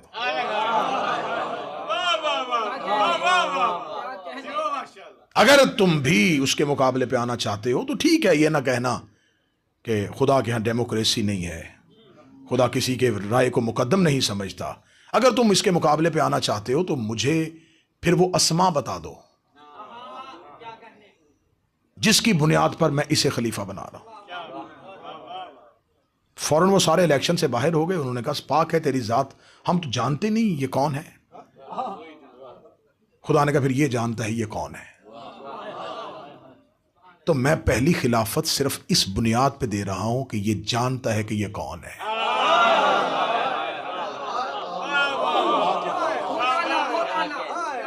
वो मेरा परवरदिगार इतना बड़ा हकीम है, इतना कादर मुतलिक है कि उसने अपनी राय से इख्तलाफ करने वाले शैतान को अपना मौक़िफ़ रखने का भरपूर मौका दिया। यह है अल्लाह का निज़ाम कि उसकी राय से इख्तलाफ किया उसने अल्लाह की ओपिनियन को नहीं माना। उसने कहा मैं नहीं सजदा करूंगा। खुदा ने फौरन कहा कि फरिश्तों पकड़ो, आग की जंजीरें डालो। नहीं, खुदा ने कहा रुको क्या? उसने कहा मैं सजदा नहीं करूंगा। खुदा ने कहा अच्छा ना कर, सिर्फ इतना बता मना किस चीज ने किया है। हाय हाय हाय हाय, क्या क्या क्या क्या तेवर है, क्या अंदाज है मेरे परवरदिगार का, कितना करीम है वो अल्लाह। उसने कहा मैं तुझे कुछ भी नहीं कहता, चल तू इतना बता क्यों नहीं कर रहा, किस चीज ने मना किया? यह है कि आपकी राय से इख्तलाफ भी करे तो उसे अपना मौक़िफ़ का मौका जरूर दो। मैं पहली बार मलेशिया में आया हूं, लेकिन मैं तुम्हें बता के जा रहा हूं, अगर अहले बैत के मानने वाले हो, तुम्हारे अकीदे से कोई इख्तलाफ भी करे, फौरन फतवा ना लगाना।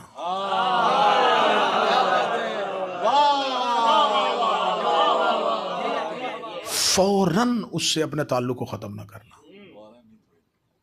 अली वालों के दरमियान इख्तलाफ जचता ही नहीं है। अली इत्तेहाद का नाम है। मैं मिंबर से ये पैगाम जरूर दे के जा रहा हूं। जाहिर बात है, जब अगर आपके अंगूठे का निशान एक दूसरे से नहीं मिलता तो आपके अकीदे भी नहीं मिलते होंगे। भाई, नजरियाती फिक्र की हर किसी को इजाजत है, अपने नजरियात, अपने अकायद, अगर आपने उसे अपने अकीदे पे कायल करना है तो दलील दे, लॉजिक पेश करे, लेकिन दरमियान में ये जो सफ़ों में इख्तलाफ आ रहा है ना, इसे ख़त्म करें। और ये जहन में रखना, वल्लाह बा खुदा मुझे किसी ने ब्रीफ नहीं किया, लेकिन मैं मजमूई तौर पे पूरी दुनिया में फिरते हुए मजहब जाफरिया की हालत को देख रहा हूँ। मैं यहाँ पे आया हूँ तो मेरा ख्याल है अपने मेज़बान से चंद लम्हे की सिर्फ मुलाकात हुई है, मुझे कोई यहाँ की मकामी सूरत हाल का इतना अंदाज़ा नहीं है, लेकिन मजमूई मुझे दुनिया में बिलखसूस बरे सगीर पाको हिंद के शीयों की सूरत हाल का अंदाज़ा है। इमाम बारगाह इमाम के होते हैं, बंदों के नहीं होते।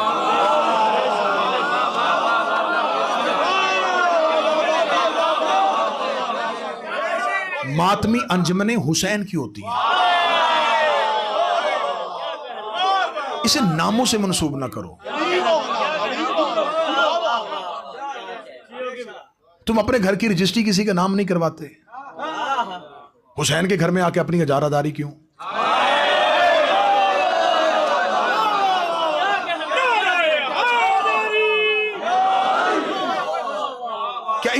क्या इस वक्त इमाम हुसैन इतने मजलूम हैं कि उनके नाम और उनके घर को अपनी जाती शनाख्त, अपनी पहचान, उसके लिए इस्तेमाल किया जाए?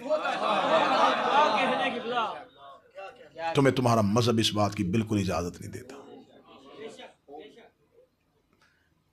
हुसैन अपने मानने वालों को कुर्सियों पे क्यों नहीं बिठाता?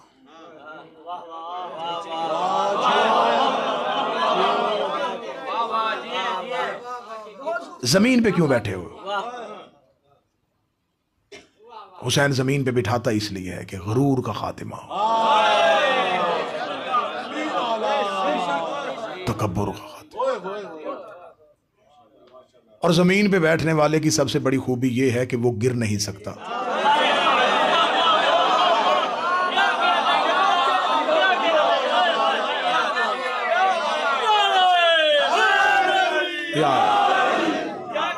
अल्लाह इंसान की पेशानी जमीन पे क्यों रगड़ाता है? बहुत बड़े घर से निकल के आया, बहुत बड़ी लग्जरी गाड़ी से निकला है, बड़ा बिजनेस है, लेकिन जब उसके सामने घुटने टेक के पेशानी जमीन पे रगड़ता है तो उसके ऑफिस में काम करने वाले गैर मजहब को पता चल जाता है इससे भी ताकतवर कोई है।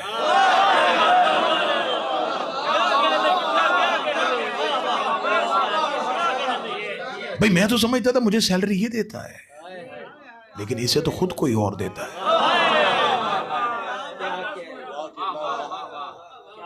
वो इमाम ने एक गली से गुजरते हुए एक शख्स के घर से जब रंगीन महफिल की आवाज सुनी थी तो एक ही जुमले से उसकी तकदीर बदल दी थी, बशर आफी की। इमाम ने उसकी कनीज से पूछा था, ये गुलाम है या आजाद है? उसने कहा आजाद है। फरमाया ऐसे काम आजाद ही कर सकते हैं,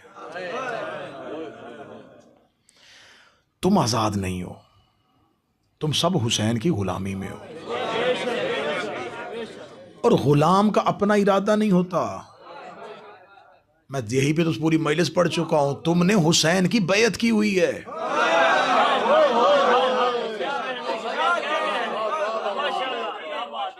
तुमने बैयत की हुई है। अब तुम्हारा इरादा तुम्हारा नहीं है, तुम्हारा इरादा तुम्हारे इमाम का इरादा है। अगर तुम्हारा इमाम यह कहता है कि तुम दूसरे शिया से मुंह फेर के चले जाओ तो फिर फेरो।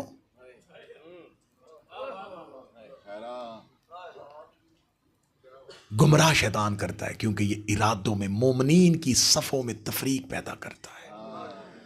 हमारे दादा उस्ताद क़िबला मरहूम मुबल्लिग़ आज़म इस्माइल आला मकामहू से किसी बंदे ने पूछा, ये दूसरों की मस्जिदों में जाओ, मस्जिदें आखिर तक भरी होती हैं, शीयों की मस्जिदों में आओ, एक सब भी पूरी नहीं होती, तो ये कौम नमाजी क्यों नहीं बन रही? मुबल्लिग़ आज़म मौलाना इस्माइल ने कहा, वो उन्हीं की नमाजें रोकता है जिनकी कबूल होती है।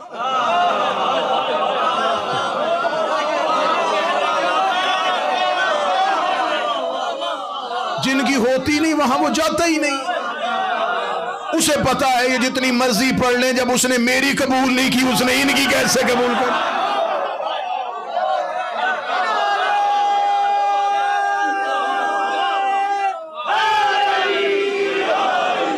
कभी भी अपना जो है ना जी, ये तकाबुल नहीं कीजिएगा। ये देखें जी फलां कम्युनिटी कितनी जनाब कितनी मुतहद है, उन्होंने ये देखे जी कितने बड़े अदारे बना लिए, ये सब कुछ कर लिया, वहां कोई शैतान की एक्सेस नहीं है। हाँ हाँ, वो एक्सेस ही नहीं है, वो है ही इब्लीस की डिवाइसेस, वो कर ही उसके लिए काम रही है। तो जब वो चीज चली उसके लिए रही हो, उसे क्यों रोकेगा? तुम इमाम की डिवाइस हो। वो बार बार तुम्हारे दरमियान नफरतें, दराड़ें, बार बार तुम्हें इबादतों से रोकेगा, अज़ादारी से रोकेगा, इस चीज से रोक, इस चीज से रोक, इस चीज से रोक, इख्तलाफ इख्तलाफ इख्तलाफ फूट पड़ी रहे। अगर ये इकट्ठे हो गए तो फिर मेरा क्या बनेगा? क्योंकि तुम्हारा मुतहिद हो जाना तुम्हारे इमाम के ज़हूर की शर्त है, और इमाम का ज़हूर उसके खात्मे की निशानी है। उसे पता है ये इत्तेहाद कर जाएंगे तो ज़हूर हो जाएगा। उसने हर दौर में इख्तलाफ पैदा किया है। क्या करता है? गुमराह करता है, गुमराह करता है, गुमराह करता है। ये सब मानते हैं सिर्फ शैतान है जो गुमराह करता है। लो फिर कलम तोड़ते हैं इसी जुमले पे आके। क्या सिर्फ शैतान गुमराह करता है? तो फिर नबी का काम था कि अपनी उम्मत को गुमराही से बचाने का कोई बंदोबस्त करता। अब उसे कोई बंदोबस्त नहीं किया तो फिर माज़अल्लाह इल्जाम किस पे आएगा? उसे हमें यह तो बता दिया कि फजर की रकअतें 2 हैं, लेकिन यह बताया ही नहीं कि उस शैतान के हमले से कैसे बचना है। वो ये बता गया कि मसवाक करनी है, ये बता गया कि टॉयलेट में जाते हुए कौन सा पांव पहले रखना है, और ये बता गया है कि खड़े होकर कंघी नहीं करते, वो ये बता गया है कि दाएं हाथ से पानी पीते हैं। वो ये बता के नहीं किया कि शैतान के हमले से कैसे बचना है। उसे छोटी छोटी चीजें बता दी, और जो अहम चीज थी वो बताई ही नहीं। वो हमें हर चीज बता गया, लेकिन ये क्यों नहीं बता के गया कि गुमराही से कैसे बचना है। मेरे अल्लाह, मेरे नबी ने नहीं बताया। किताब खोली तो आखिरी अयाम की एक शब है कि रसूल अपने हुजरे के बिस्तर पे कह रहे हैं, मुझे कागज कलम दो, मैं तुम्हें कुछ ऐसा लिख दूं ताकि तुम मेरे बाद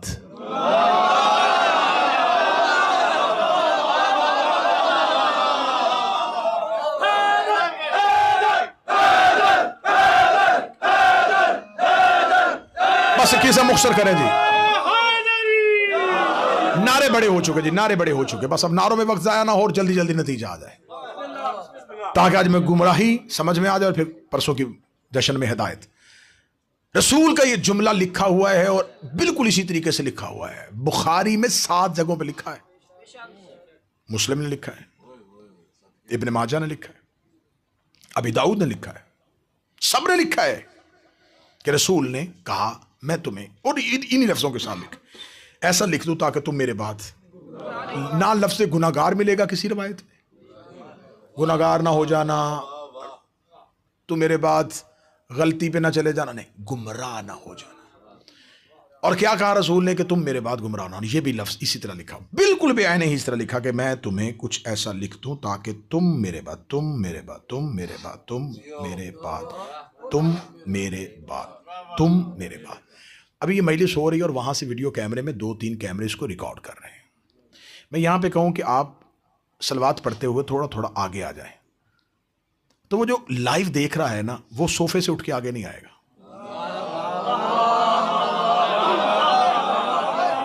क्योंकि उसकी अकल उसे कह रही है कि ये उनको कह रहा है कि जो सामने बैठे हैं। इशारा तब किया जाता है जब मुशारे अलैह मौजूद हो। 1400 साल पहले नबी के हुजरे में कैमरा लेके जाते हैं, नबी अपने हुजरे में कह रहे तुम मेरे बाद गुमराह ना हो।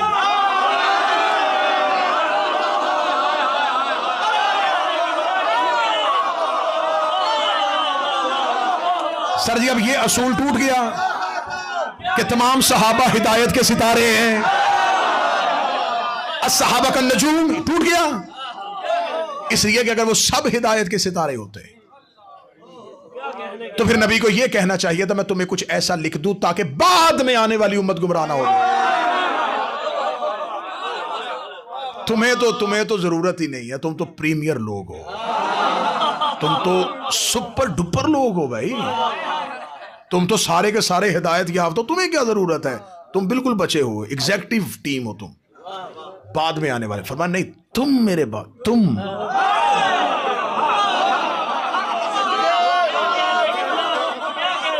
मलेशिया वालों कैमरा यहीं पे रखना, कैमरा यहीं पे रखना, या यहीं से गुमराह दिखाऊंगा मैं तुम्हें। नबी हुजरे में है और कैमरा हुजरे में है। 1400 साल के बाद हम जाके देख रहे हैं, हमें रिवायत का कैमरा नबी के हुजरे में दिखा रहा है कि क्या क्या हो रहा है। रिवायत का कैमरा हमें दिखा रहा है कि एक बिस्तर है, उस पे हमारा रसूल है और कुछ लोगों का हजूम है, और नबी कह रहे तुम मेरे बाद गुमराह ना हो। मैं तुम्हें कुछ ऐसा लिख दूं। अब यहां पर कैमरा दिखाएगा कि यहां हुजरे में कौन कौन लोग थे।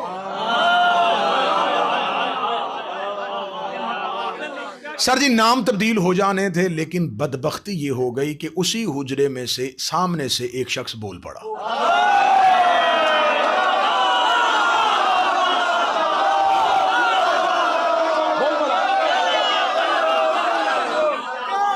सामने से बंदा बोल पड़ा। अब उसका बोलना उसके होने की दलील है।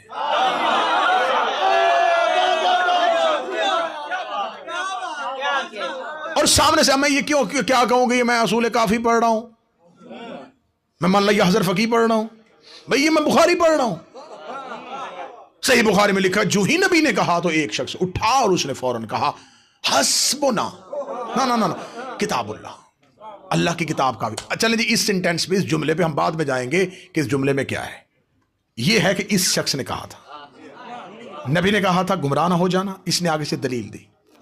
इसका मतलब उसका दलील देना इस बात पे सबूत है कि वो मौजूद है और उसने नबी को रोक दिया। अब इसमें बाद में बहस करेंगे कि यह जो सामने से दलील दी गई थी, यह लॉजिक ठीक था कि नहीं था, क्या नबी के सामने क्यों, क्या, कैसे कहने की गुंजाइश होती है या नहीं होती। अब अगर उसने कह दिया हस्बुना किताबुल्लाह कि हमें अल्लाह की किताब काफी है, तो इसका मतलब है कि उसकी इस दलील की वजह से वो तहरीर नहीं लिखी गई जिसकी बुनियाद पर उम्मत ने गुमराही से बचना था। भाई मैंने कहा था कि प्रिंसिपल तोड़ोगे तो मजहब गिर जाएगा नीचे। इसका मतलब आगे बहस बाद में जाएगी कि हस्बुना किताबुल्लाह जुमला ठीक था कि नहीं ठीक था। पहले बात यह है कि इस एक दलील की वजह से वो नहीं लिखा गया जो नबी लिखवाना चाहते थे। नबी लिखवाने लगे थे गुमराही से बचने का तरीका, वो नहीं लिखा गया उस बंदे की वजह से। इसका मतलब है कि तब तक सिर्फ शैतान गुमराह करता था।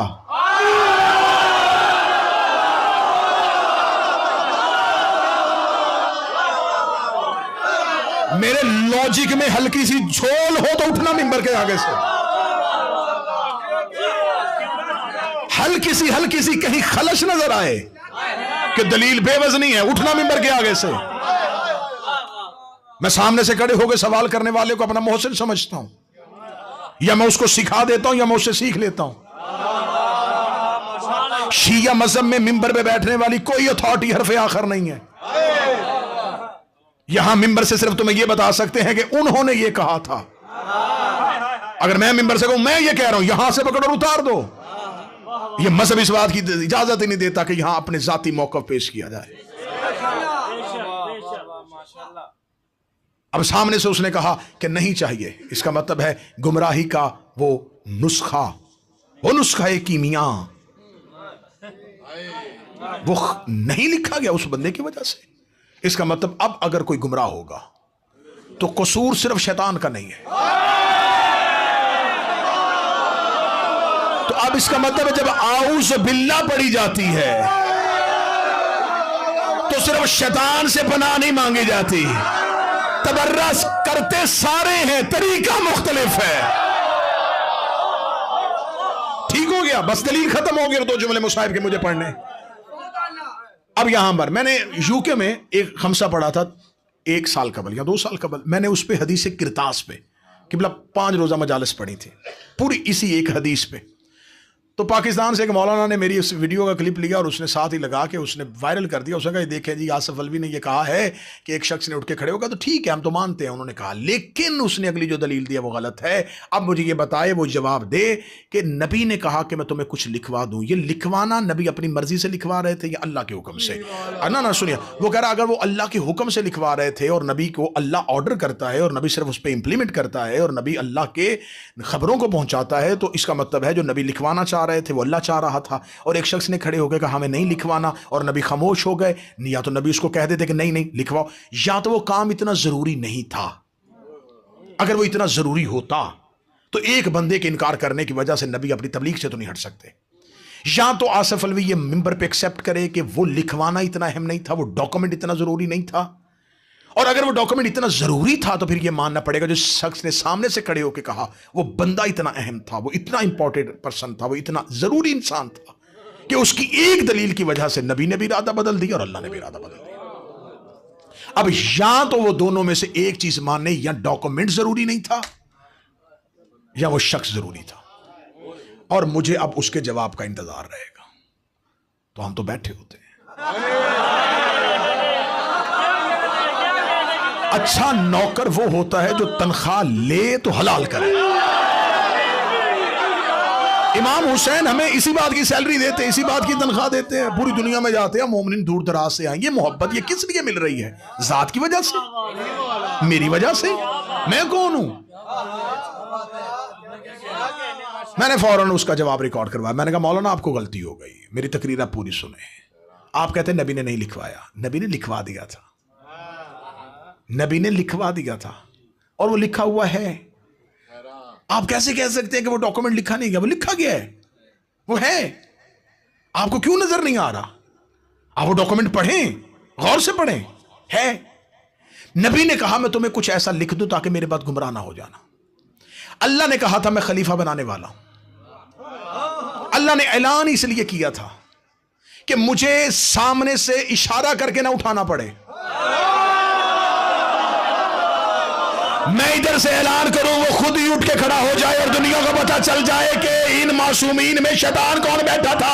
नबी ने कहा मैं तुम्हें लिखवा दूं। जिसका लिखवाना था बंदा खुद ही उठ के खड़ा हो गया। उसका खड़ा होना ही मोहम्मद का लिखवाना था कि हिदायत करने वाला कौन है और गुमराह करने वाला कौन।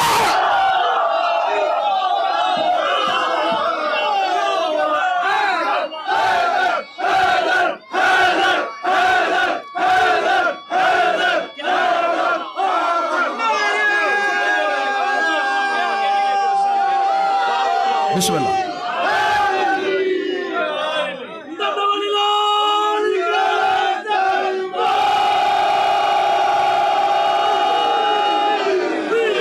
नहीं, मजलिस तमाम हुई हजूर, मजलिस जहमत तमाम हुई। ज्यादा वक्त समा खराशी की माजरत चाहता हूं, ज्यादा देर बोल गया। आप इतनी दूर दराज से आए, मैंने इतना लंबा सफर किया सिर्फ इसी एक मकसद के लिए कि पैगाम पहुंचे। इंशाअल्लाह परसों के जश्न में हिदायत पे, अमर इलाही पे और औलिल अम्र पे बात हो जाएगी। रसूल ने लिखवा दिया हिदायत का नुस्खा। फिर रसूल ने बता दिया कि हादी कौन है। सिर्फ बताया नहीं, गदीर में दिखाया। नबी एक मुकम्मल निजाम दे के गए जिस निजाम को विलायत कहते हैं। खुदा की कसम, विलायत अमीर अल मोमिनीन को समझे बगैर लोगों ने विलायत पे इख्तलाफ शुरू कर दिया। इतना दुश्मन अपनी साजिश में कामयाब हुआ कि विलायत जैसे निजाम को इतना मुख्तलिफ तरीकों से जख्मी करने की कोशिश की गई। कि यही एक अकीदा ही शीयत के दरमियान वजह तनाज़ा बन गया। विलायत एक निज़ाम का नाम है, एक सिस्टम का नाम है जो नबी अपने बाद दे के गए कि मेरे बाद ये सिलसिला विलायत है, ये इख्तियार है इनके पास अल्लाह का दिया हुआ। और नबी गदीर में सिर्फ मौला अली की विलायत का ऐलान नहीं करके गए, आखिरी इमाम तक के नाम लेके विलायत का ऐलान करके गए। उस निजाम के तहत जिंदगी गुजारने को विलायत के मानने कहते हैं। आप जुबान से मुंह से कहते हैं अलीउन वलीउल्लाह, और आप कहते हैं जी हम विलायत के कायल हैं। भाई मुंह से अलीउन वलीउल्लाह विलायत का कायल होना नहीं है, उस निजाम के ताबे रह के जिंदगी गुजारना विलायत। अगर आप जुबान से अलीउन वलीउल्लाह कह रहे हैं और आप उस निजाम के ताबे नहीं हैं तो समझे आप पर विलायत नाफिज ही नहीं हुई। विलायत को अपने ऊपर नाफिज करो। तुम किसी इमाम के नौकर हो, शैतान नफ्स इरादे बदलता है, बदन मरने के बाद मिट्टी में चला जाता है। क्यों? यहीं से था यहीं चला गया, रूह ऊपर चली गई, क्योंकि जो शय जहां से निकलती है वो वहीं वापस पलट जाती है।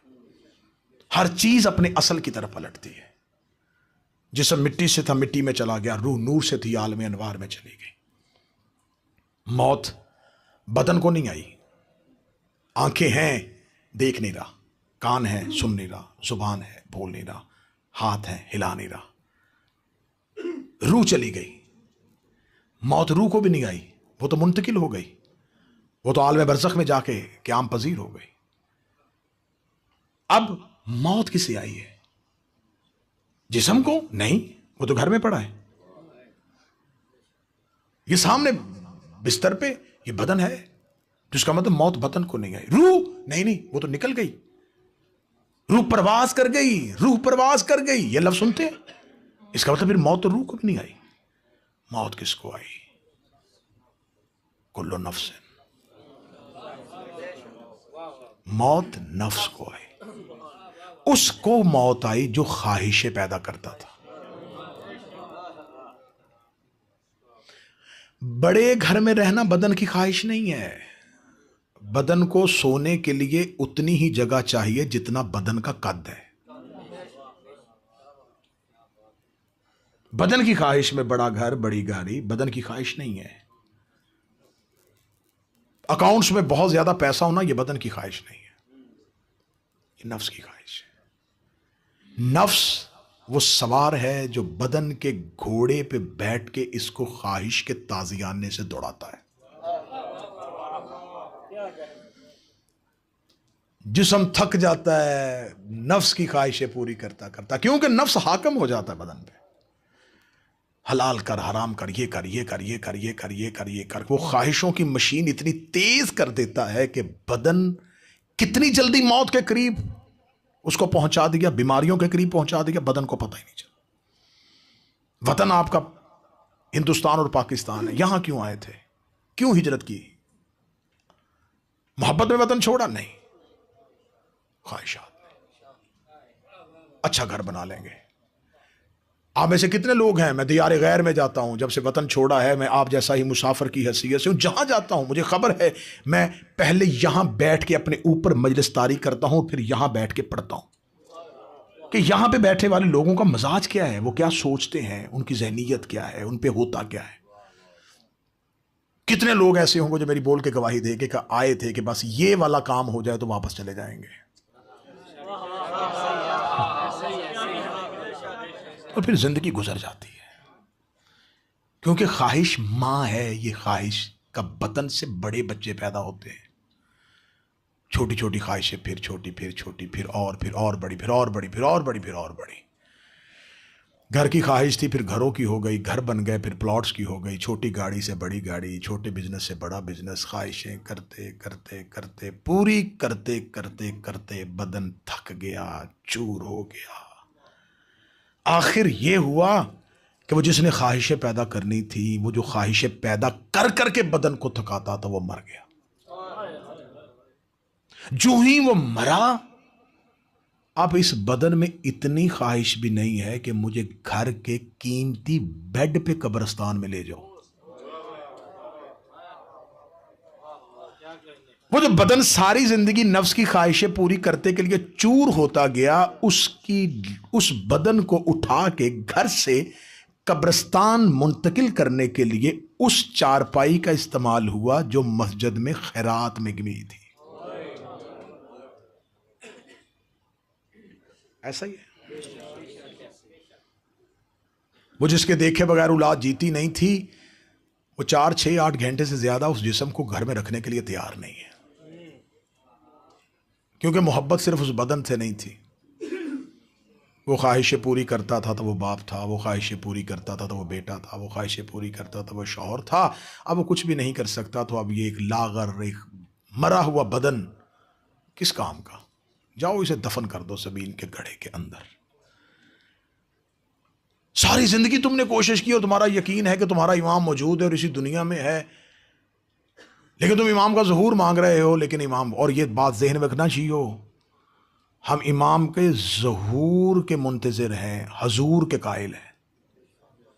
वो हाजिर हैं, वो मौजूद हैं। हम उन्हें क्यों नहीं देख रहे? किस वजह से नहीं देख रहे? जब वो मौजूद है तो देख क्यों नहीं रहे? इधर मौत आई, फौरन इमाम की ज़ियारत हुई। क्यों ज़ियारत हुई? इसलिए नफ्स मर गया, नफ्स मरता गया और इमाम की ज़ियारत हो गई। रूह ने इमाम को देख लिया, क्योंकि दरमियान में से नफ्स हट गया। इमाम कहते, जिंदगी में मुझे देखना चाहते हो, नफ्स मार दो।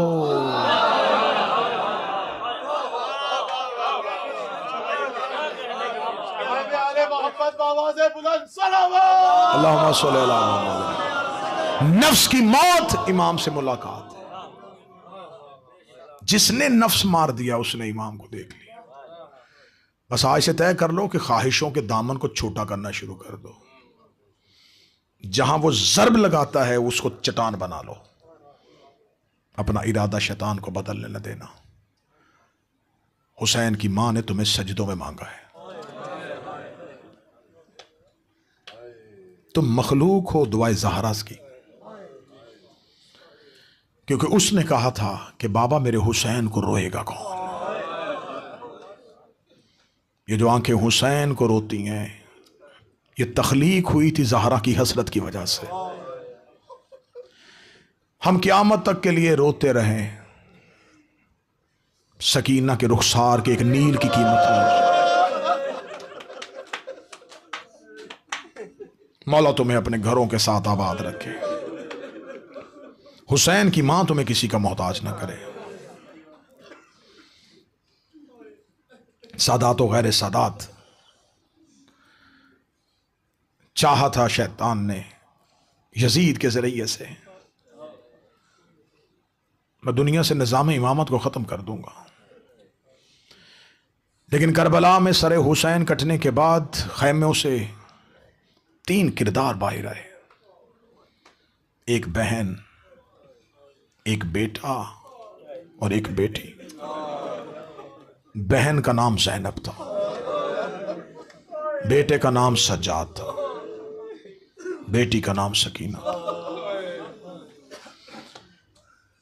ये 3 किरदार शाम में हर सूरत में हुसैन नजर आए। आलिया मदीने से चली थी, भाई करबला में रह गया। फिर करबला से एक बहन और एक भाई इकट्ठे चले। मदीने से करबला तक एक भाई और बहन आए थे। करबला से लेके शाम तक एक भाई और बहन गए। मुसाइब सुनने का नाम नहीं, मुसाइब कैफियत का नाम है। मदीना से करबला एक भाई और बहन आए थे। भाई करबला रह गया, बहन शाम चली गई। करबला से एक बहन और भाई शाम गए थे, बहन शाम रह गई, भाई मदीने।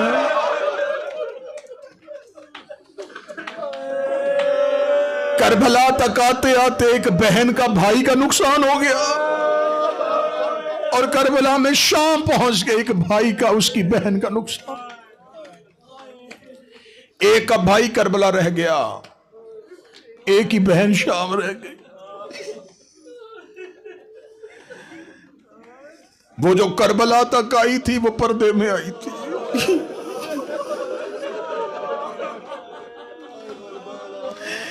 उसकी रिदा लुटी थी उसके भाई के कत्ल होने के बाद। ये हौसला है सज्जाद का। मैं मातमियों के लिए जुमला कहूंगा, तुम्हारे मातम के लिए अब्बास से ज्यादा बहादुर का नाम सज्जाद है।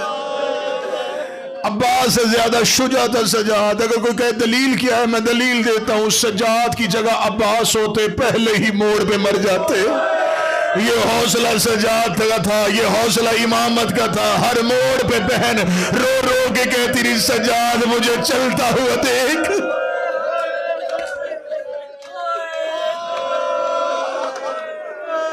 ये हौसला सज्जाद का था जिसने बहन बाजारों में जख्मी होती देखी, जिसने बहन बाजारों में तड़पते हुए देखी। मैं मिंबर पे दुआ करके जा रहा हूं, मिलके आमीन कहना। दुआ करो कोई बहन भाई के साथ कैद ना हो। सदात व गैर सदात मुझे माफ कर देना। ये हुसैन की वो 4 साल की बेटी थी जो 4 साल की उम्र में उम्मुल मुसाइब थी। तुम्हारे घर में भी बेटियां, मुझे बोल के बताओ किसी ने कभी कोई 4 साल की बच्ची दीवारों के सहारे पे चलती देखी है? ये हुसैन की वो 4 साल की बेटी जो 4 साल की उम्र में दीवारों के सहारे ले लेके चलती थी, रो रो के कहती थी, सजाद मैं ज़ईफ़ा हो गई हूँ, सजाद मैं बूढ़ी हो गई हूँ, सजाद अब मुझसे चला नहीं जाता, सजाद अब मैं चल नहीं सकती, सजाद मैं बड़ी जख्मी हो गई हूँ। मैंने चाहा था कि इसी जुमले पे तुम मातम करो और मुझे अगला जुमला ना पढ़ना पड़े। अगर आंखें खुश्क रह गई हैं, अगला जुमला मैं हुसैन की माँ से माफी मांग के पढ़ने लगाओ। मैं एक बैन पढ़ने लगाऊं हुसैन की 4 साल की बेटी का। ये जुमला तुम्हें घर तक याद आए तो घर तक रोना। मैंने कहा ये हुसैन की वाहिद बेटी जो दीवारों के सहारे लेके चलती थी। मैंने जुमला छुपा लिया था, सैयद बैठे हो कोई मुझे माफ कर देना। ये हुसैन की 4 साल की बेटी अपनी जिंदगी की आखिरी रात में सजाद के करीब आई, जिंदान में अपने हाथों से सजाद को ढूंढा, छोटे छोटे हाथों में भाई का चेहरा लिया, चेहरा लेके सजाद की दाढ़ी चूम के कहती है, सजाद करबला से लेकर शाम तक सकीना एक दर्द तुमसे छुपा के आई है। मेरी आखिरी रात है, मुझसे आज एक दर्द सुन ले। आज मैं ऐसे सुनाने लगी हूं जैसे बेटियां बाप को दर्द बताती हैं। सजाद रोक दे, सकीना तू मेरी बहन नहीं, तू मेरी बेटी है। मुझे सजाद ना, मुझे हुसैन समझ।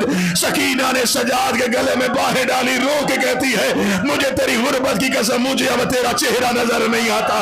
सजाद मेरी आंखें इतनी फट गई है, सजाद इन्होंने मुझे चेहरे पे इतना मारा है, सजाद मेरी आंखें इतनी जख्मी हो गई है, सजाद अब मुझे तेरा चेहरा नजर।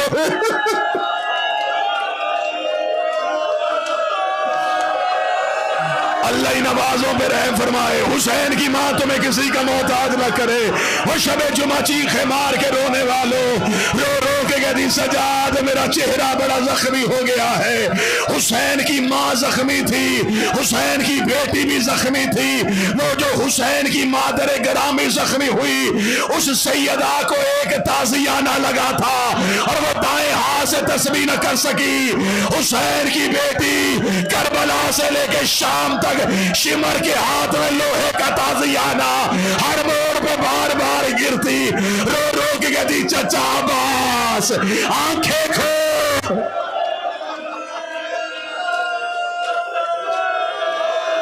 हौसला हौसला हौसला।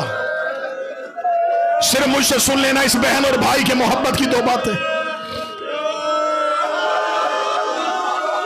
सारे रास्ते भाई के साथ कैद रही।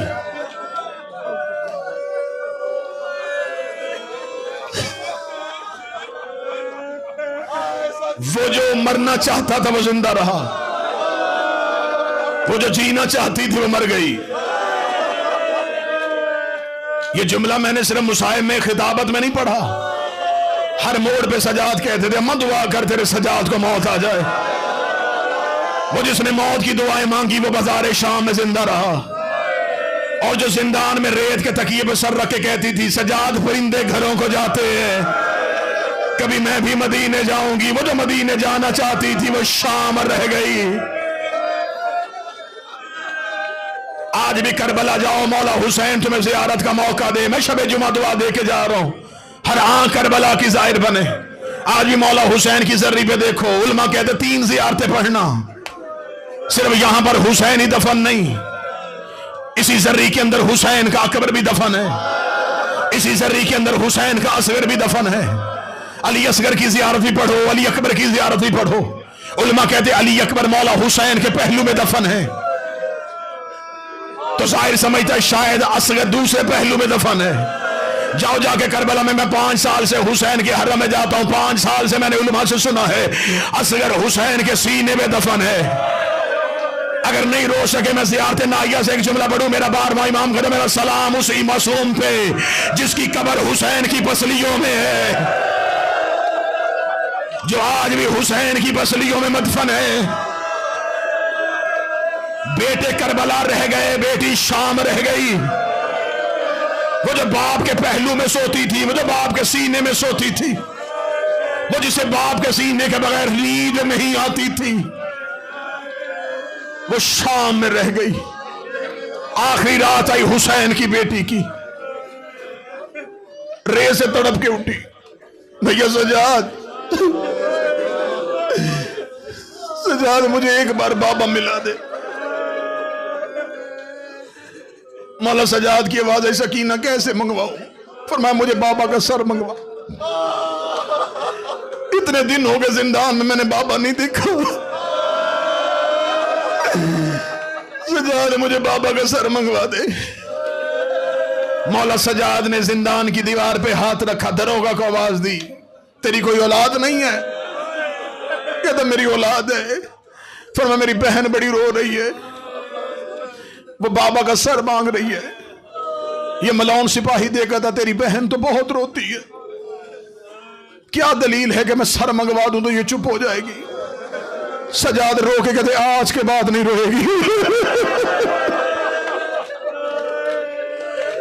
आज के बाद नहीं रोएगी, मुझे किसी तरह बाबा का सर मंगवा दो। ये मलौन देखा था, जरूर मंगवा देते, लेकिन सरे हुसैन से कीमती चीज कौन सी हो सकती है? तू क्या समझता है कि सरे हुसैन आसानी से मिल जाएगा? सरे हुसैन संदूक में है, संदूक एक कमरे में है, उस कमरे को ताला है, चाबी जिस सिपाही के पास है वो यजीद के हुक्म के बगैर दरवाजा नहीं खोलेगा। सुबह दरबार लगने दे, मैं दरबार में जाके तेरी दरखास्त पहुंचाऊंगा, फिर वो हुक्म देगा, फिर मैं सरे हुसैन लाके दे दूंगा। मौला सज्जाद दीवार से पलट के वापस है, रेत पे लेटी थी, रो के कहती है क्या बना सज्जाद, बाबा का सर आ रहा है। मौला सज्जाद रो के, सकीना क्यों मुझसे सवाल करवा रही है? दादी ने हक मांगा था, इन्होंने नहीं दिया था। दादा ने मिंबर मांगा था, इन्होंने नहीं दिया था। असगर ने पानी मांगा था, इन्होंने नहीं दिया था। ज़ैनब ने चादर मांगी थी, इन्होंने नहीं दी थी। मुझसे बार बार सवाल ना करवा। रो के से तड़प के उठी, रो के कहती है अच्छा अगर तू सवाल नहीं करता फिर मैं अपना इख्तियार दिखाती हूँ। जख्मी हुसैन की बेटी उठी, जो बेटी वाले बैठे, मुझे जुमला माफ कर दे, दीवार पे सर मारा। सकीना का बाल सुर्ख हुए लहू से, रो के मुंह आसमान दे, बाबा तेरी बेटी तुझे बुला रही है। इतना कहना था, सरे हुसैन संदूक से बाहर आया, जिंदान की छत पे हुसैन का सर आया। अली की बेटियों ने सरे हुसैन को आता हुआ देखा, किसी बीबी ने हाथ फैलाए, किसी ने झोली फैलाई। सकीना जिंदान की रेत पे लेट गई, रो के कहती बाबा बुलाया भी मैंने है, आना भी मेरे पास। बाबा हाथों पे ना आना, बाबा झोली में ना आना, बाबा आज तक मैं अपना सर तेरे सीने पे रखती रही हूँ, लाज अपना सर मेरे सीने पे लेके आ। सरे हुसैन बेटी के सीने पे आया, छोटे छोटे हाथों से लहू साफ किया, रो के दी आंखें खोल, मैं तुझे तमाचों के निशान दिखाऊं। आंखें खोल, मैं तुझे कानों का लहू अजरों को मैंने लाजों को वाला। बाबा आंखें खोल, बाबा आंखें खोल, बाबा तेरी बेटी तेरे बाद रुल गई। अभी बेटी बाप से बातें कर रही थी या ज़ैनब